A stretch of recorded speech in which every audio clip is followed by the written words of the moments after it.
দীর্ঘদিনের সম্পর্কের পর অবশেষে গৌরি স্প্যাটার সঙ্গে নতুন জীবনের পথে হাঁটতে যাচ্ছেন বলিউড তারকা আমির খান। ৫ জুলাই মুম্বাইয়ের নিজের বাড়িতেই অনুষ্ঠিত হবে তাদের বিয়ের আনুষ্ঠানিকতা। ভারতীয় গণমাধ্যমের তথ্য অনুযায়ী মাত্র ১০০ থেকে ১৫০ জন অতিথিকে নিয়ে আয়োজিত এই বিয়েতে উপস্থিত থাকবেন শুধুমাত্র দুই পরিবারের সদস্য, ঘনিষ্ঠ বন্ধু এবং বলিউডের হাতে গোনা কয়েকজন পরিচিত মুখ। বিয়ের আনুষ্ঠানিকতা শেষে অতিথিদের জন্য থাকবে বিশেষ মধ্যাহ্নভোজের আয়োজন।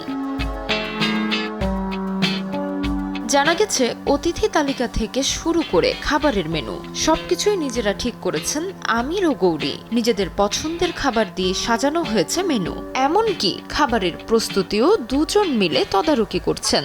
এই বিশেষ দিনে আমির খানের ৩ সন্তান জুনায়েদ, ইরা ও আজাদ উপস্থিত থাকবেন। পাশাপাশি আমন্ত্রণ পেয়েছেন নির্মাতা আশুতোষ গোয়ারিকর ও রাজকুমার হিরানির মতো ঘনিষ্ঠ সহকর্মীরাও।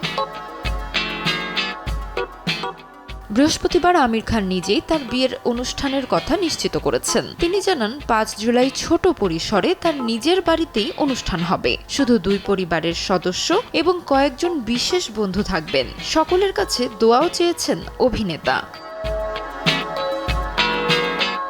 আমির খানের এটি তৃতীয় বিয়ে হবে।